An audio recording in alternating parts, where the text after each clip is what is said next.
राधे राधे दोस्तों। स्वागत है आपका आपके अपने चैनल पर।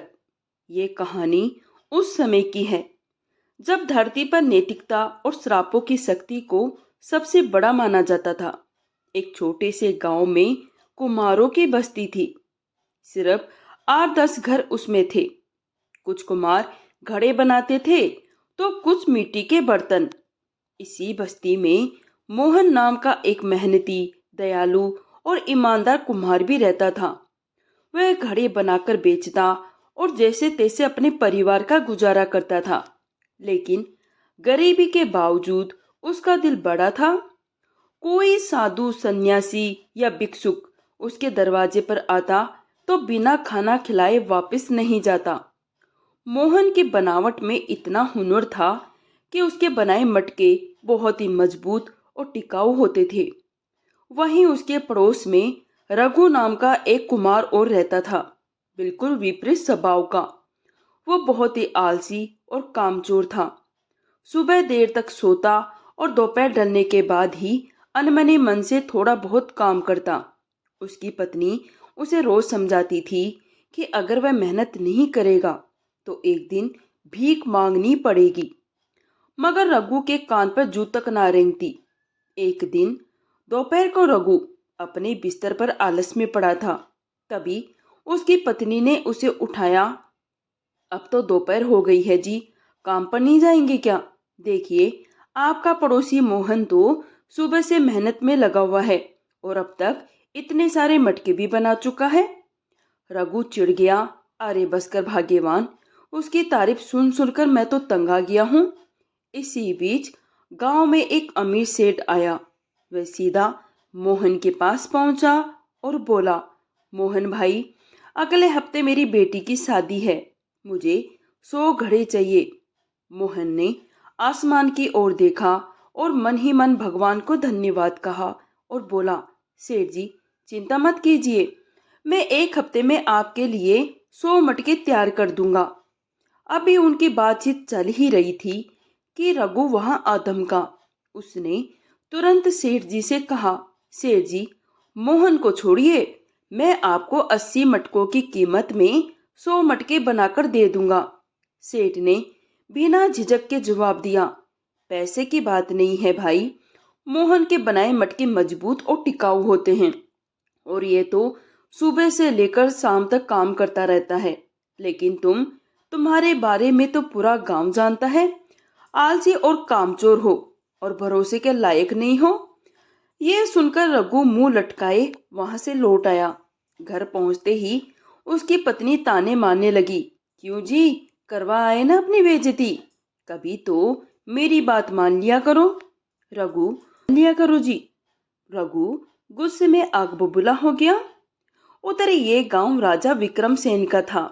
उनकी बेटी राजकुमारी चंद्रलेखा सुंदर और अभिमानी थी। एक दिन उसने तालाब में स्नान करने की इच्छा जाहिर की और अपनी 2 दासियों के साथ वहां पहुंच गई। स्नान के बाद उसे जबरदस्त ठंड लगने लगी तो वह कांपने लगी और कांपते हुए बोली, दासियों, मुझे बहुत ठंड लग रही है, जल्दी से आग जलाओ। दासियों ने कहा, राजकुमारी जी, हम लकड़ियां इकट्ठा करके आग लगा देते हैं। पर चंद्रिका झुंझला गई, नहीं, उसमें तो देर हो जाएगी। तभी उसकी नजर एक पास की कुटिया पर पड़ी। उसने आदेश दिया, उस कुटिया में आग लगा दो, मैं वहीं बैठकर तप लूंगी। दासियों ने डरते हुए कहा, मालकिन, वो किसी गरीब की कुटिया हो सकती है। राजकुमारी ने लापरवाही से जवाब दिया, मैं देख लूंगी, तुम जल्दी से आग जलाओ। आज्ञा पाते ही दासियों ने पत्थरों से आग लगाकर कुटिया को जला दी। राजकुमारी उसके सामने बैठकर आग तपने लगी और राहत महसूस करने लगी। लेकिन तभी एक वृद्ध सन्यासी वहां आया। जलती हुई कुटिया देखकर उसकी आंखों से आंसू निकल आए। वो दुखी होकर बोला, अरे ये क्या हुआ, मेरी कुटिया को किसने जला दिया? राजकुमारी ने ठंडे स्वर में कहा, मैंने, ठंड लग रही थी तो आग लगवा दी। सन्यासी दुखी होकर बोला, राजकुमारी जी, ये कुटिया मैंने बड़ी मेहनत से बनाई थी।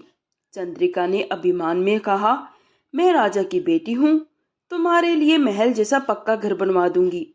ये सुनते ही सन्यासी का चेहरा कठोर हो गया।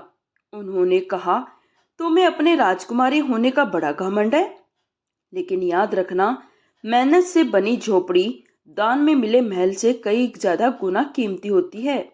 मैं एक सन्यासी हूँ, मुझे वैभव की नहीं तप की जरूरत है। फिर उन्होंने क्रोधित होकर कहा, मैं तुम्हें श्राप देता हूँ। जैसे तुमने अपनी ठंड मिटाने के लिए मेरी कुटिया जलाई है, अब तुम्हारा शरीर हर समय आग में तपार करेगा। तुम्हारा वैभव, तुम्हारी सत्ता कुछ काम नहीं आएगी। राजकुमारी के शरीर में तुरंत जलन शुरू हो गई। वो तड़पने लगी। दोनों दासियां डर गई और किसी तरह राजकुमारी को रथ में बिठाकर महल ले आई। महल पहुंचते ही महाराज और महारानी राजकुमारी की हालत देखकर घबरा उठे।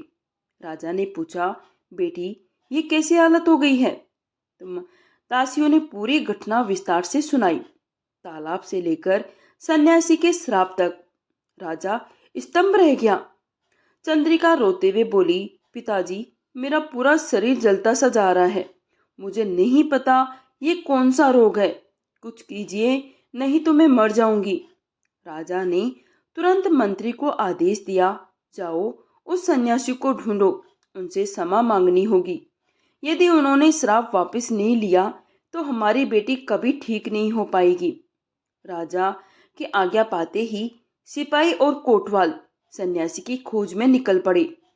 कई दिन की तलाश के बाद एक दिन एक सिपाही दौड़ता हुआ आया और बोला, महाराज, वह सन्यासी मिल गया है। वे एक जंगल में पीपल के पेड़ के नीचे तपस्या कर रहे हैं। राजा ने पूछा, क्या ये वही सन्यासी है जिन्होंने राजकुमारी को श्राप दिया था? जी महाराज, मंत्री ने उत्तर दिया। उस दिन जो दासियां राजकुमारी के साथ थी, उन्होंने इन सन्यासी महाराज को पहचान लिया है। राजा ने दोनों हाथ जोड़कर आकाश की ओर देखा और कहा, हे भगवान, तुम्हारा बहुत बहुत धन्यवाद। फिर राजा ने सिपाहियों से कहा, इसी समय मुझे उन सन्यासी के पास ले चलो। राजा तुरंत रथ में बैठकर उन सन्यासी के पास पहुंचे। वहां पहुंचकर राजा सन्यासी के सामने हाथ जोड़कर बोले, मुझे क्षमा कर दीजिए। मेरी बेटी से जो भूल हुई है उसके लिए मैं आपसे क्षमा मांगता हूँ। सन्यासी ने कठोर स्वर में कहा, राजन, तुम्हारी बेटी ने कोई छोटा अपराध नहीं किया था। राजा बोले, मैं जानता हूँ, फिर भी मैं आपसे क्षमा याचना करता हूँ। कृपया अपने श्राप को वापस ले लीजिए।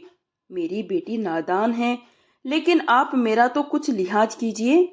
मैंने आज तक अपनी प्रजा की सेवा की है, पूरी ईमानदारी से राजपाट संभाला है, हमेशा गरीबों, दुखियों और संतों की सेवा की है।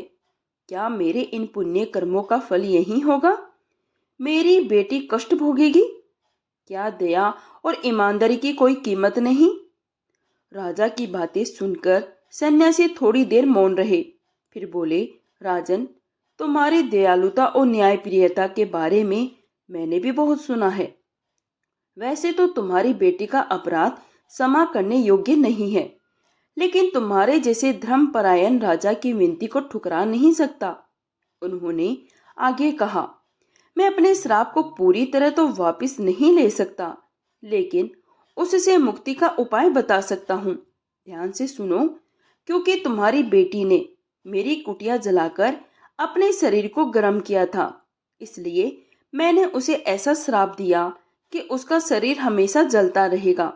लेकिन यदि तुम्हारे राज्य का कोई ईमानदार, परिश्रमी और दयालु व्यक्ति अपने हाथ से बनाए मटके में पानी भरकर राजकुमारी को पिलाएगा, तो वह इस श्राप से मुक्त हो सकती है। उसके शरीर की जलन शांत हो जाएगी। पर ध्यान रहे, उस व्यक्ति को तुम्हें एक बड़ा घर और धन पुरस्कार स्वरूप देना होगा। यदि तुम ऐसा नहीं करोगे तो राजकुमारी फिर से इस रोग से पीड़ित हो जाएगी।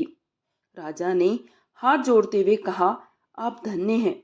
मैं वचन देता हूँ, आपके बताए अनुसार ही कार्य करूँगा। इसके बाद राजा ने अपने पूरे राज्य में मुनादी करवा दी, सुनो सुनो सुनो, महाराज की घोषणा सुनो। राज्य के सभी कुमार कल दरबार में अपने अपने हाथों से बनाए मटकों में पानी भरकर उपस्थित हो।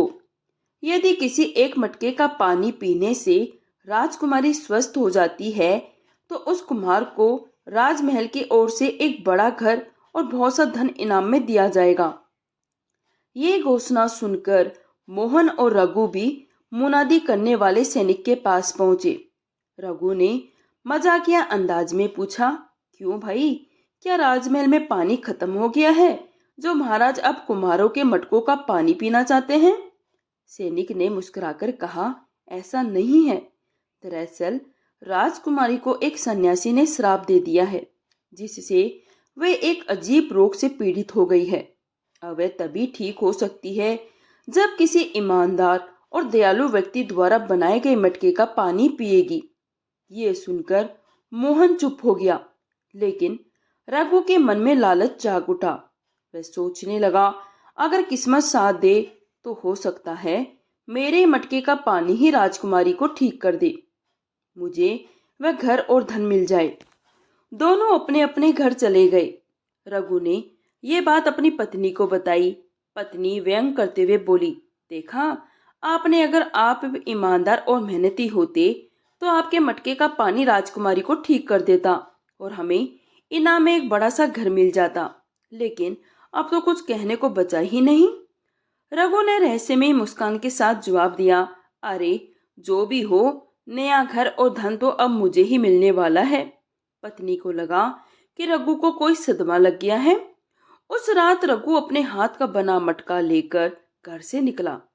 जब वह मोहन के आंगन से गुजरा तो देखा वहां कई मटके रखे हुए हैं। वे दबे पांव मोहन के आंगन में गया और वहां रखे मोहन के सभी मटके फोड़ दिए सिवाय एक के। फिर उसने अपने हाथ का मटका वहां रख दिया और मोहन का मटका चुपचाप अपने घर ले आया। ये सोचकर रघु मन ही मन मुस्कुरा रहा था कि अब मुझे धनवान बनने से कोई नहीं रोक सकता है। अगली सुबह राज्य के कई कुम्हार अपने अपने हाथ से बनाए हुए मटके लेकर दरबार में उपस्थित हुए। राजा ने आदेश दिया, मंत्री जी, सभी कुम्हारों से एक एक करके मटके लीजिए और राजकुमारी को पानी पिलाइए। मंत्री एक एक करके कुम्हारों से मटके लेता गया और उनका पानी राजकुमारी को पिलाया गया, लेकिन राजकुमारी को किसी भी मटके के पानी से कोई राहत नहीं मिली। इसके बाद मंत्री ने मोहन का मटका लिया और उसमें से पानी राजकुमारी को पिलाया।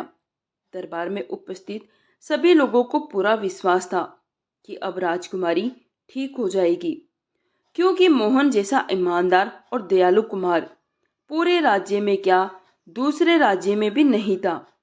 लेकिन इस बार भी राजकुमारी की सेहत में कोई सुधार नहीं हुआ। ये देखकर सभी हैरान थे।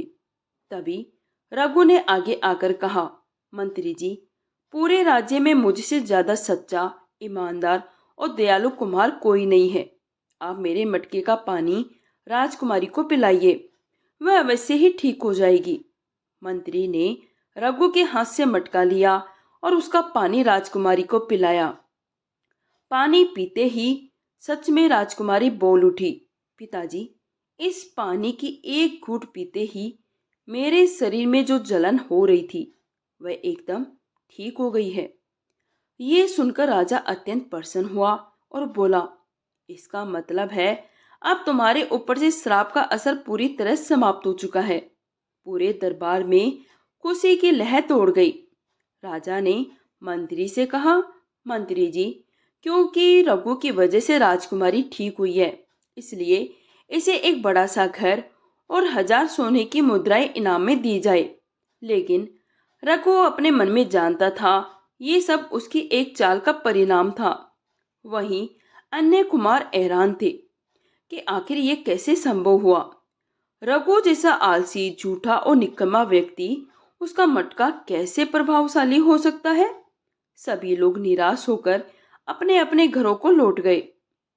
मोहन ने ये सारी बात अपनी पत्नी को बताई तो वह आश्चर्यचकित रह गई, लेकिन मोहन ने इसे ज्यादा महत्व नहीं दिया और पहले की तरह अपने काम में जुट गया।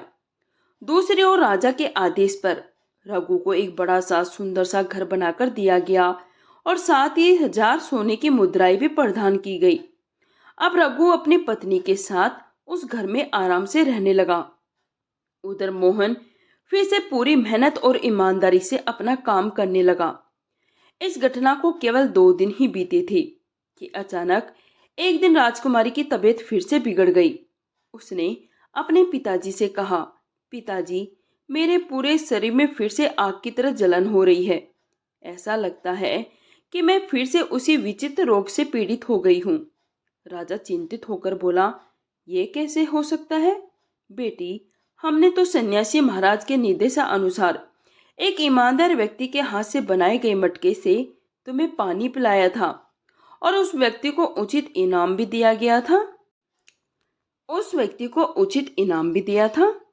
राजा ने उसी समय एक सैनिक को आदेश दिया, जल्दी से रघु कुमार के पास जाओ और उससे कहो अपने हाथ से बनाया हुआ मटका लेकर आए और उसमें पानी भरकर राजकुमारी को पिलाए। सैनिक तुरंत रघु के घर पहुंचा और बोला, रघु, अपने हाथ का बना मटका लो और उसमें थोड़ा सा पानी भरकर महल चलो, महाराज ने तुम्हें बुलाया है।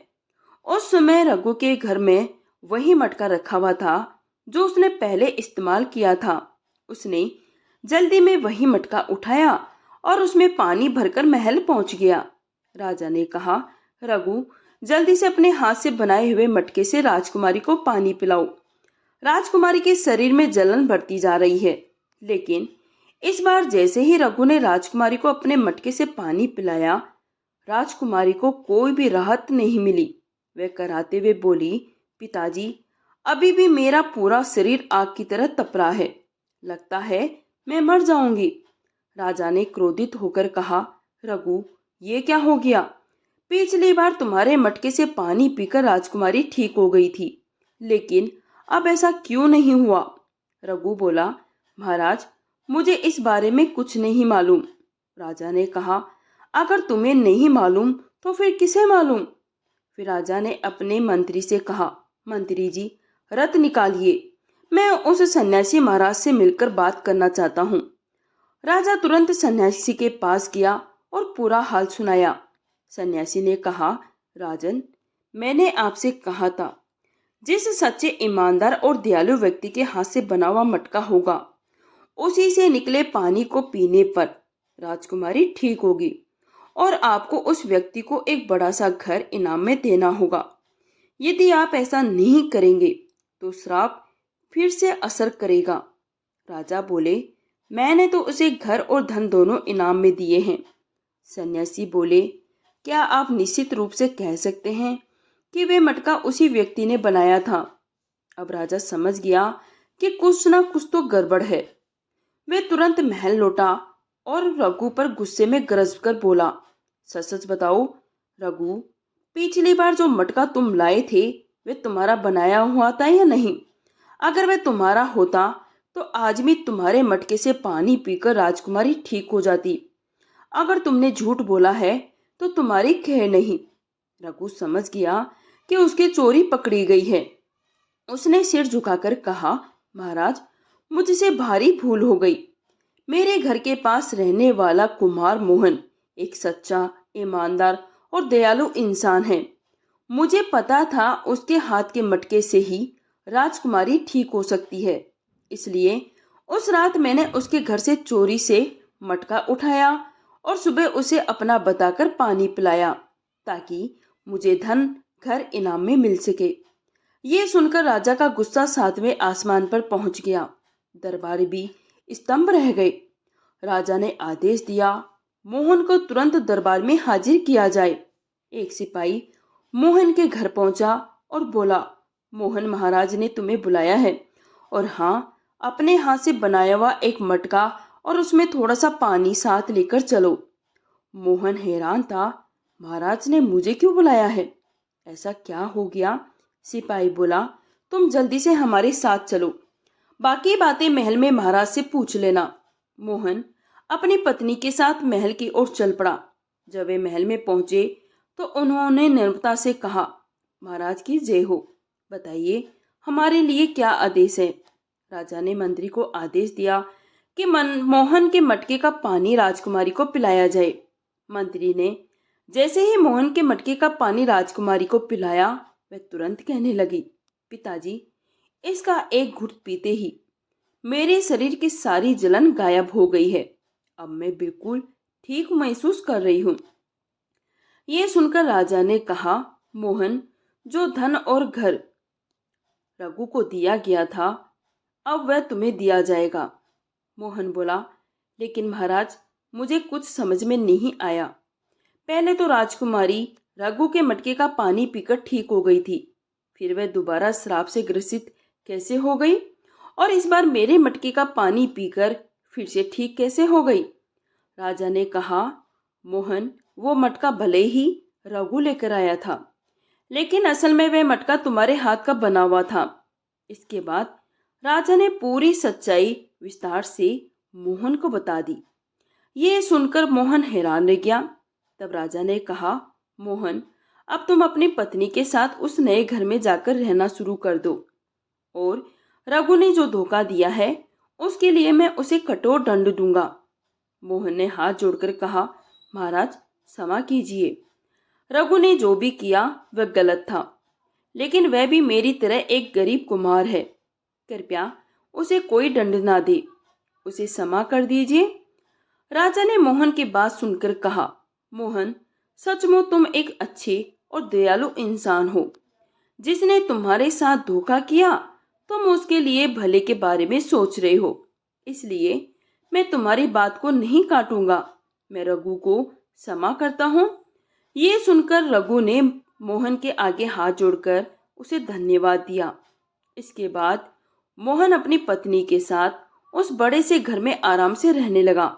इतना बड़ा घर और धन मिलने के बावजूद भी मोहन ने अपना कुम्हारी का काम नहीं छोड़ा, क्योंकि उसे पता था जो कुछ भी आज उसके पास है वह उसी मेहनत और ईमानदारी की कमाई है। वह पहले से भी अधिक लगन और ईमानदारी और मेहनत से अपना काम करने लगा। आज भी जब उसके घर के बाहर कोई साधु, सन्यासी या भिक्षुक आता है तो वह उन्हें भोजन करवाता है और दान में कुछ ना कुछ देकर विदा करता है। दूसरी ओर रघु को ये समझ में आ गया था कि बिना मेहनत और ईमानदारी के जीवन में कभी भी कोई सच्ची सफलता प्राप्त नहीं हो सकती। इस कहानी से हमें ये सीखने को मिलता है कि सच्ची सफलता हमेशा ईमानदारी, मेहनत और दया से ही मिलती है। दूसरों का हक छीनकर मिली चीजें कभी स्थायी सुख नहीं देती। वहीं जो व्यक्ति निस्वार्थ भाव से दूसरों की भलाई चाहता है, उसे भगवान भी सम्मान और स्मृति से नवाजते हैं। इसलिए जीवन में हमेशा सच्चाई और मेहनत का रास्ता ही चुनना चाहिए। तो दोस्तों, ये कहानी यहीं समाप्त होती है। अगर आपको कहानी थोड़ी सी भी पसंद आई तो प्लीज़ इसे लाइक कीजिए, शेयर कीजिए। कहानी सुनने के लिए आप सभी का धन्यवाद।